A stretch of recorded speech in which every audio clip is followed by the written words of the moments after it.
ci li nga xamante ne moom mooy cautionnement bi nga xamante ne moom Wally cautionné na ko mu concerné 210 millions yi nga xamante ne daal dina koy joxe en éventuelle situation moom moo tax mu teel ko préparé donc loolu la ñuy wax donc ñu déglu. seen mbokk yi toogoon ci kii seen yeneen gars yi toogoon ci plateau yi di wax ni waxum terrain daal yooyu nañ génn xotteeku rek waaw. ginnaaw bañ sant yàlla julli ci sant nañ sëñ Tuubaa bu baax santaat yàlla bu baax a baax di wax ne que ñu ngi santaat sunu borom ci jàmm gi mënu may at li mënu may ndax ku nekk déggoon na fi cooli bi muy doog a am ñii ngay waxu terrain ñii ngay waxu nangam seen mbokk yi nag am na ci ñoo xam ne ku nekk fa nga toogoon di fen da nga fa toogaat fenaat leeral léet moo bàyyi ma rek man li may wax du ma ko ragal dama ni am nañ seen mbokk yoo xam ne ku nekk toogoon na ci telem di fen te la muy fen dara du ci dëgg na toogaat fenaat ndax ñii dañ doon wax naan ay terrain 1,5 milliards naan dégg ngeen ko avocat yi ñoo xal seen bopp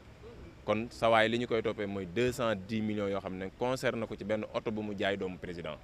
te ku nekk boo amee sa marchandise nit bëgg ko man sañ nga koo jaayee loola soob fa mu ko jëleet fa mu kii xaalis bi loolu concerné wul koy jaay yor na otoom jaay na ko doomu président 210 millions yoon nag ma ngi ci liggéeyam ginnaaw nag sunu nit moom ñibbiwaat na ci jàmm te loolu lañ doon ñaan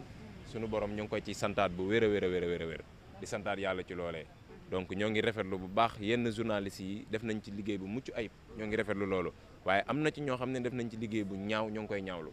ndax Wally ci yéen ñii kenn ku ci nekk may na la benn bis image boo xam ne jaay nga ci sa télé kon donc am na yenn kaddu yoo xam ne ñaawlu nañ ko muy jóge ci non waxuma journalistes yi dama ni yenn journalistes yi am na ci ñoo xam ne def nañ rôle bu ñaaw ci liggéey bi ndax nit booy wax da ngay wax bil xaq ak dëgg boo amul ay sources yu leer nañ ñi demal nga gëstu ji ay sources yu leer nañ ñi doog a wax ndax journaliste yi liñ ci xam mooy nga topp information ba mu leer la nga doog ko wax waaye toog fee naan ba pare am ñoo xam ne di génn ko bi naan bu wàccee aéroport dañ koy toroxalat bu wàccee nangam dañ koy toroxalat loolu wax yooyu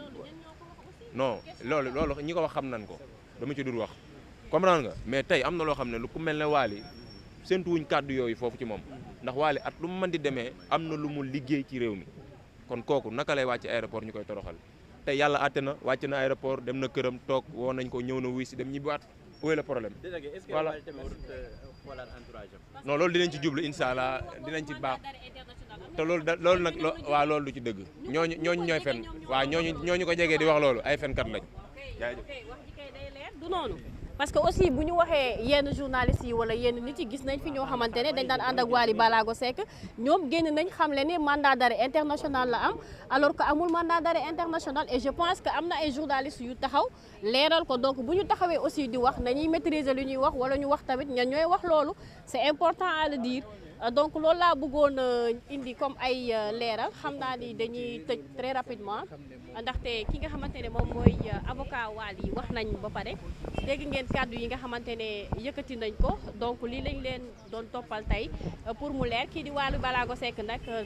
am na liberté provisoire donc mënu ko tere mu vaquer ay préoccupations am na montant boo xam ne consigné na ko mu tolloog 210 millions ci d'après les avocats de Wally et que aussi enquête bi mu ngi continuer à tout moment bu ñu ko soxlaa peut-être dinañ ko woo mais Wally dafa refuser accusation yi nga xamante ne porté nañ ko à son nom moom nee na defu ko